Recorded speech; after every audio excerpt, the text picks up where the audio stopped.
ভোগান্তির অপর নাম সাউথ ইস্টার্ন, কোন দিন যে শুধরাবে বলা দায়।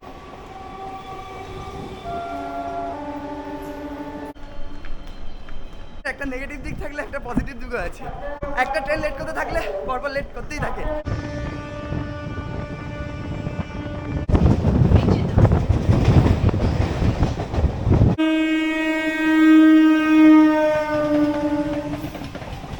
একদিকে শীত আর এই শীতের মিঠা রোদ গায়ে মেখে ঘুরে বেড়াচ্ছি মন্দারমণি সি বিচে।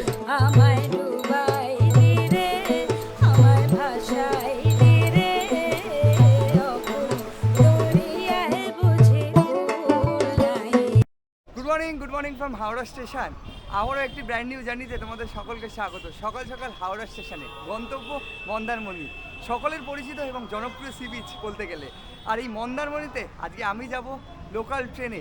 মন্দারমণি নামটা উঠলেই আমরা সবার আগে চয়েস করে থাকি বাসে, তবে মন্দারমণি যাওয়ার জন্য লোকাল ট্রেনও রয়েছে। কিভাবে তোমরা কম সহজে কম খরচে মন্দারমণি পৌঁছবে সেই ভিডিও কিন্তু আজ হতে চলেছে। এই মুহূর্তে দাঁড়িয়ে রয়েছি হাওড়ার আপার ক্লাস ওয়েটিং রুমে। আর দেখো পুরো হাওড়া ব্রিজটা দেখা যাচ্ছে, বোঝা যাচ্ছে শহর কলকাতায় শীতের ছোঁয়া লাগতে চলেছে আর কিছুদিনের মধ্যেই শীত পড়তে চলেছে। আর অন্যদিকে আমি বেরিয়ে পড়েছি মন্দারমণির উদ্দেশ্যে উইকেন্ডের শেষে উইকেন্ড ট্রিপে। কীভাবে মন্দারমণি পৌঁছচ্ছি দেখতে থাকো। আশা করছি ভিডিওটা আর 5টা ভিডিওর মতো ভালো লাগবে।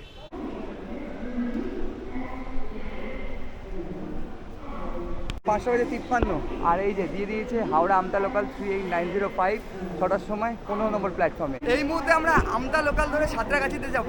6টার সময় আমতা লোকাল 15 নম্বর প্ল্যাটফর্ম দিয়েছে। সকাল সকাল 15 নম্বর প্ল্যাটফর্মে যাওয়া মানে অবস্থা টাইট বলতে গেলে, একদম শেষের দিকে ওল্ড কমপ্লেক্সের। এই হচ্ছে 13, তারপরে 14, একদম ওই দিকে যেতে হবে আমাদের। 15 নম্বর প্ল্যাটফর্মে মূলত মেদিনীপুর লোকালই দিয়ে থাকে, আর 15 নম্বরে আসা মানে অনেকটা হাঁটা। এই জন্য 15 নম্বর প্ল্যাটফর্মে আসতে যাত্রী কিন্তু অনেক বিরোধ হয়ে থাকে। এ দেখো ক্যাচা লেগে গেছে সকাল সকাল, যা হয় আর কি। আর এগোচ্ছি একদম সামনের দিকে, অনেকটা হাঁটতে হবে। এই হচ্ছে হাওড়া আমতা লোকাল, সবে মাত্র ঢুকলো, যাত্রীরা নামলো, এক পাশ থেকে নামছে আর অন্য পাশ থেকে মানুষ উঠছে।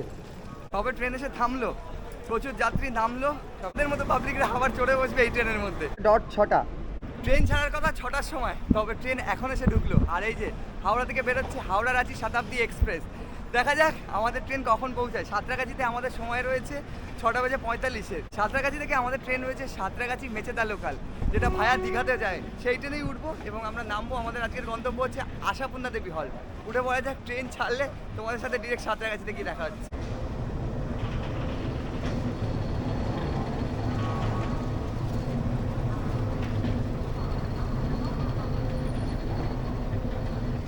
বাজে 22। ওটা বড়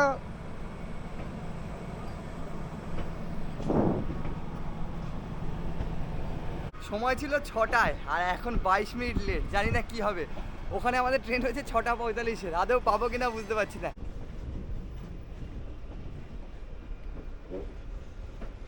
আর 6টার আমতা লোকাল এমনিতেই লেট, আর 6:15 পাঁশকুড়া লোকাল এরও পেছনে, সেটাও লেট। জানি না সামনে কি আছে কপালে।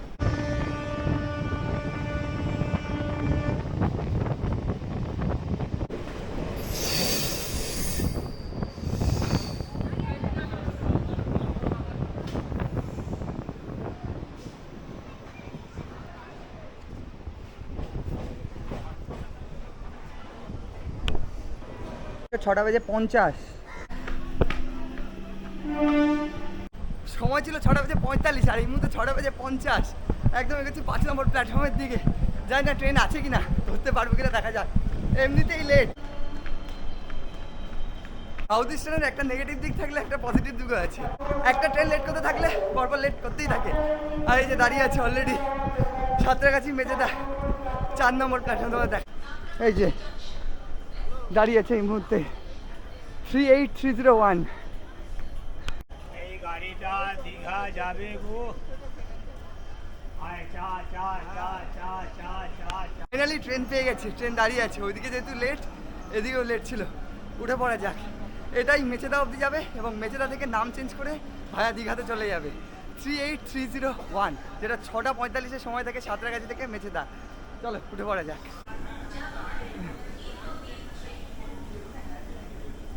এই হচ্ছে সিচুয়েশন। আপাতত যা দেখতে পাচ্ছি অনেকটাই ফাঁকা রয়েছে।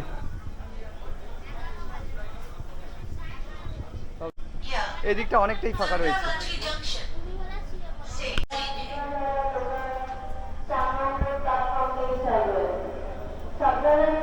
আর 4 নম্বর প্ল্যাটফর্মে এই ট্রেনটা দাঁড়িয়ে থাকে আপাতত।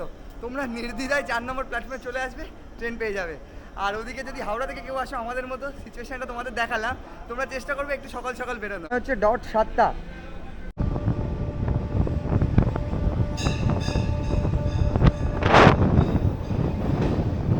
আমাদের ছেড়ে দিয়েছে 7টার সময় ট্রেন ছাড়লো, 6টা 45-এ ট্রেন, 15 মিনিট লেট। তবে আমার জন্য সুবিধাই হয়েছে, না হলে ট্রেনটা মিস হয়ে যেত। এবার আমাদের সময় লাগবে এখান থেকে মেচেদা অবধি 1 ঘন্টা। তারপর মেচেদা থেকে আমরা যাব আশাপূর্ণা দেবী হল পর্যন্ত। আর তোমাদের ভাড়ার ব্যাপারে যদি বলি, হাওড়া থেকে তোমরা ওই আশাপূর্ণা দেবী পর্যন্ত পুরো ডিরেক্ট কেটে নেবে, ভাড়া পড়বে 40 টাকা করে পর্যন্ত যাওয়ার এই ট্রেনটি পরবর্তী স্টেশন আন্দুল।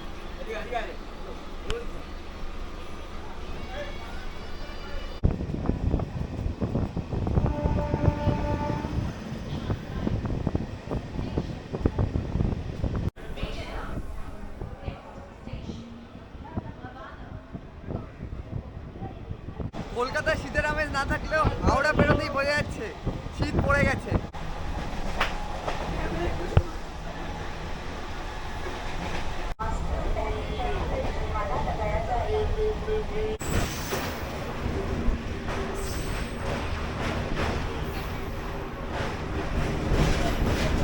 হচ্ছে 8:21 সময় ছিল 8টার সময়, যেহেতু সাঁতরাগাছিতেই লেট করেছিল 20 মিনিট, সেই জন্য 8:21 আমরা এসে পৌঁছালাম মেচেদাতে 50 কিলোমিটার অতিক্রম করে। এখান থেকে ট্রেনের নম্বর চেঞ্জ হয়ে গেল, নম্বর চেঞ্জ হয়ে এটা হয়ে গেল মেচেদা দীঘা লোকাল। চলো উঠে পড়া যাক, এরপরে তোমাদের সাথে দেখা হচ্ছে পাঁশকুড়াতে, এবং নম্বরটা যেটা হলো 08353।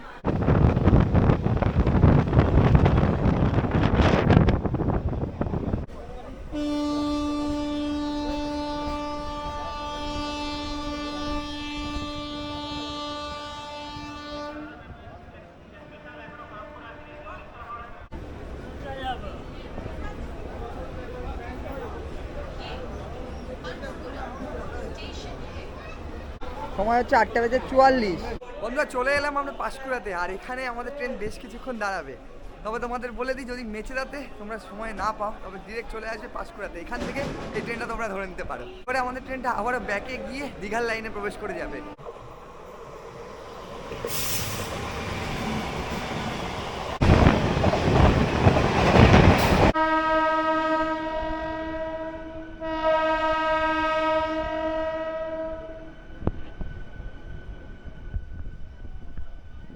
অনুগ্রহ করে পাদানি এবং ছাদের উপরে ভ্রমণ করবেন না।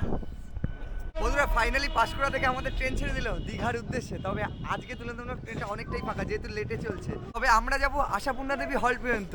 সেক্ষেত্রে আমাদের এখান থেকে মাঝে হল রয়েছে 13টা। সময় লাগবে আমাদের ওই 1.5 ঘন্টা মতো এখান থেকে আশাপূর্ণা দেবী হল্টে।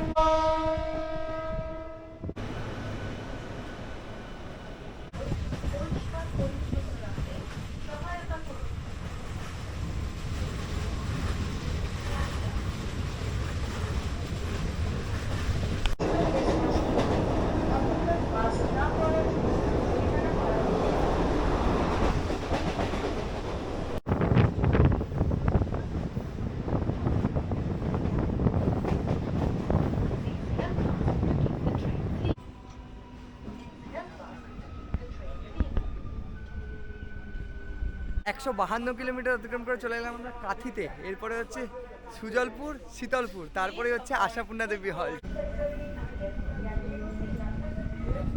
তোমরা যদি এক্সপ্রেস ট্রেনে আসো তাম্রলিপ্ত অথবা কান্ডারিতে, তাহলে তোমরা কাঁথিতে নেমে মন্দারমণি চলে যেতে পারো। কাঁথি স্টেশন থেকে কিন্তু অটো টোটো প্রচুর অপশান রয়েছে।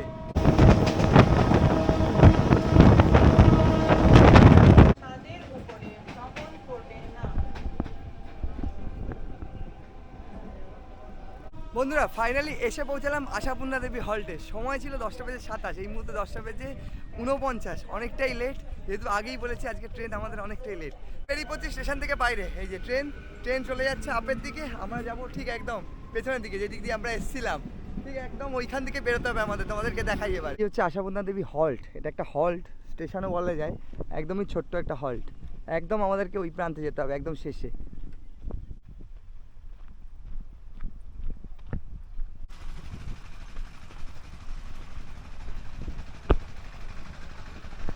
আশাপূর্ণা দেবী হল্ট মানে স্টেশন থেকে বাইরে বেরিয়েই এই যে অলরেডি দেখতে পাচ্ছি ট্রেকার আসছে, অথবা তোমরা এখানে কিন্তু তোমরা অটো টোটো পেয়ে যাবে। তবে এই মুহূর্তে যা দেখতে পাচ্ছি অটো টোটোগুলো বেরিয়ে গেছে, আর এই যে ট্রেকার আসছে কাঁথি থেকে, এটা সোজা আসে। তোমরা ট্রেন থেকে নামলেই এখানে কিন্তু অটো টোটো পেয়ে যাবে। তবে আজকে লোকজন কম, স্যাটারডে সানডে অটো টোটোটা প্রচুর থাকে। তবে এই যে ট্রেকার চলে এসছে, এই ট্রেকারেই উঠবো। ঠিক যেমনটা তখন বলছিলাম, কাঁথিতে যদি কেউ তোমরা নামো, কাঁথি থেকে তোমরা কিন্তু এই গাড়িগুলো পেয়ে যাবে। এই গাড়িগুলো নিয়ে যাবে পিছাবনি অবধি, আর এখান থেকে আমি পিছাবনি অবধি যাচ্ছি, সেখান থেকে আমি অটো কিংবা টোটো আবার চেঞ্জ করব।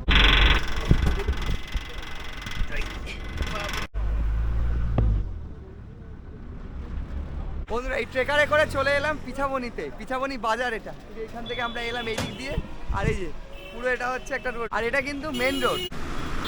এই এগুলো সব দীঘার বাস, দীঘা কলকাতার বাস। আচ্ছা, তোমাদের যেটা বলা হয়নি, আশাপূর্ণা দেবী হল থেকে এই পিছাবনি অবধি ট্রেকার ভাড়া পড়লো 10 টাকা। এবার এখান থেকে দেখা যাক সি বিচ অবধি কত ভাড়া পড়ে, মন্দারমণি সি বিচ অবধি। এই যে এখানে আরেকটা দেখতে পাচ্ছি ট্রেকার চলে এসেছে কাঁথি, রামনগর, দুর্গাপুর। জিজ্ঞেস করা যাক। উঠে পড়লাম ট্রেকারে, এখান থেকে ট্রেকার যাবে চাউলখোলা পর্যন্ত। দেখা যাক সেখানে অবধি আগে পৌঁছাই।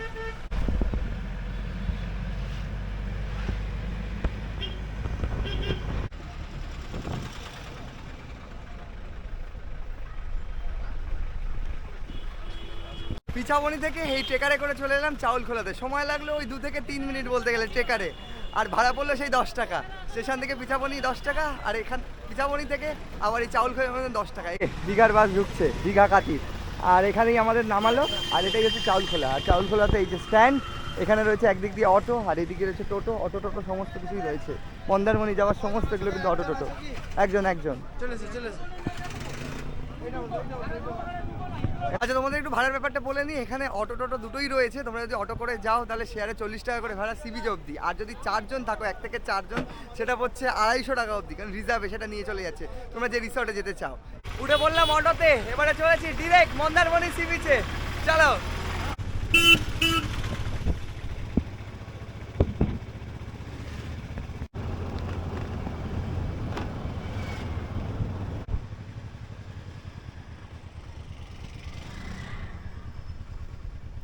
বন্ধুরা চাউলখোলা থেকে চলে এলাম মন্দারমণি, একদম সি বিচের যে স্ট্যান্ডে, একদম সামনেই সি বিচ। আর এই যে পেছনে অটো দেখতে পাচ্ছ, এখানেই আমাদের নামালো। তোমাদের বিচটা দেখাই, একদম সামনেই সি বিচ। অটো আমাদের ওখানে নামিয়েছিল, ওখান থেকে একদম সামনে এলেই এই হচ্ছে সি বিচ। আর সি বিচে আসতে এই যে ডাবের সব ডাব দেখা যাচ্ছে, এখানে এক একটা ডাবের দোকান রয়েছে। আর একদম জল যা দেখতে পাচ্ছি দুর্দান্ত।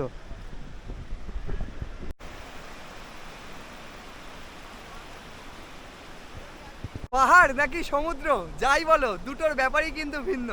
একদিকে শীত আর অন্যদিকে সি বিচে ঘুরে বেড়াচ্ছি। তবে কার কোনটা পছন্দ অবশ্যই কমেন্ট করে। রয়েছে এই মুহূর্তে মন্দারমণি সি বিচে, আর উত্তাল সমুদ্র, দুর্দান্ত অভিজ্ঞতা। ঠিক আমরা এলাম এখান দিয়ে, আর এখানে দেখতে পাচ্ছি ওয়াটার অ্যাক্টিভিটিস বিভিন্ন রয়েছে।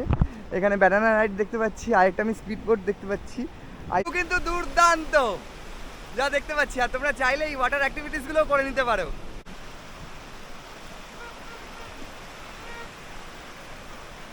আগেই বলেছি দীঘা তাজপুরের থেকে কিন্তু কিছুটা হলেও ভিন্ন এই মন্দারমণি সি বিচ। কারণটা কি? প্রথমত লাল কাঁকড়া। এই মুহূর্তে লাল কাঁকড়া দেখা যাচ্ছে না যদিও বা, বিকেলে সেটা দেখা যায়। আর তোমাদের এখন দেখাই, এ দেখো এই ধরনের স্নেলগুলো কিন্তু তোমরা একদম দেখতে পাবে স্বচক্ষে, আর প্রচুর এখানে ছড়িয়ে রয়েছে। দুর্দান্ত এক্সপিরিয়েন্স। আর এই মুহূর্তে মানুষজন ভালোই দেখা যাচ্ছে শীতের প্রথমেই।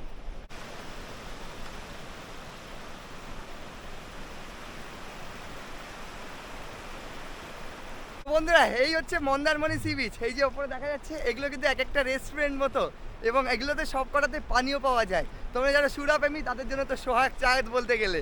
তোমরা এখানে এলেই সব কিছু পেয়ে যাবে। এছাড়া মন্দারমণির ব্যাপারে একটু তোমাদের বলে দিই, এখানে কিন্তু হোটেলের থেকে রিসর্টই বেশি। আর এখানে সেই লাক্সারিয়াস ব্যাপারটা কিন্তু একটু লাক্সারিয়াস ব্যাপার স্যাপারও রয়েছে। কারণ একটাই, এখানে মানুষ নিরিবিলিতে সময় কাটাতে আসে নিজের প্রাইভেসি নিয়ে। সেক্ষেত্রে দীঘা কিংবা অন্যান্য সি বিচের থেকে কিন্তু সম্পূর্ণ আলাদা। এবারে আসি হাওড়া থেকে পুরো মন্দারমণি সি বিচ অবধি সর্বসাকুল্যে কত খরচ পড়লো আমার। প্রথমে হাওড়া থেকে লোকাল ট্রেন ধরে আমি এলাম আশাপূর্ণা দেবী হল পর্যন্ত, তাতে পড়লো আমার 40 টাকা। সেখান থেকে আমি চলে এলাম পিছাবনি অবধি ট্রেকারে করে, সেখানে পড়লো 10 টাকা। এবং পিছাবনি থেকে আবার চাউলখোলা অবধি সেই ট্রেকারেই এলাম, সেটা পড়লো আমার 10 টাকা। ওদিকে 40, এদিকে 20, 60। এবং সর্বশেষে চাউল খোলা থেকে আমি চলে এলাম একদম এই মন্দারমণি সি বিচ অব্দি, যেটা বললো আমার শেয়ারে 40 টাকা, সর্বসাকুল্যে 100 টাকা। তো 100 টাকায় তোমরা কিন্তু এরকম সি বিচে চলেই আসতে পারো, মন্দারমণি সি বিচে। তোমাদের বলে রাখি, তোমরা এখানে প্রচুর রিসর্ট পেয়ে যাবে। আমি তো এসেছি একদিনের সফরে, আর যেহেতু সিঙ্গেল এসেছি আজই ফিরে চলে যাব। তো এই ছিল আপাতত ভিডিও। এখন দুপুরের খাওয়াটা সেরে নিই, দেখা যায়। এখানে প্রচুর কার টাইপের রয়েছে এবং প্রচুর রেস্টুরেন্টও রয়েছে। এখান থেকে খাওয়াটা সেরে আমাকে আরও বাড়ির দিকে এগোতে হবে। বন্ধুরা, এই ছিল মন্দারমণি সি বিচ। এবার এই সি বিচ থেকে বাইরে বেরোনো যাক। বাইরে বেরিয়ে দুপুরের খাওয়াটা সেরে নিই। অলরেডি সি বিচ ঘুরতে ঘুরতে 1টা বেজে গেছে।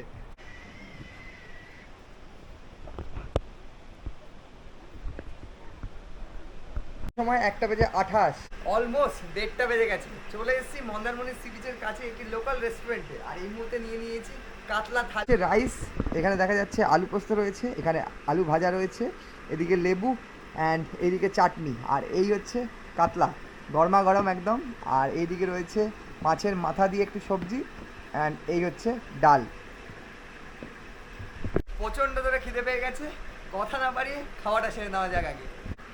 এই হচ্ছে ডাল দিয়ে ট্রাই করা যাক। প্রথমে ডাল রয়েছে,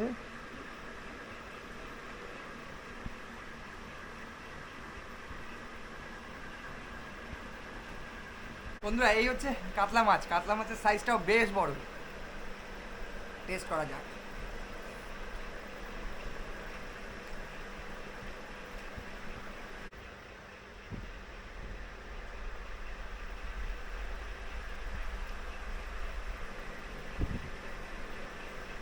বন্ধুরা, এই ছিল মন্দারমণি সি বিচ। কেমন লাগলো ভিডিওটা অবশ্যই কমেন্ট করো। ভিডিওটা ভালো লাগলে লাইক করতে পারো, চ্যানেলটাকে সাবস্ক্রাইব করতে পারো। দেখা হচ্ছে নেক্সট ভিডিও, নেক্সট কোনো ট্রাভেল এপিসোড। ভালো লাগো, সুস্থ থাকো, দেখতে থাকো রাইজিং জার্নি। টাটা।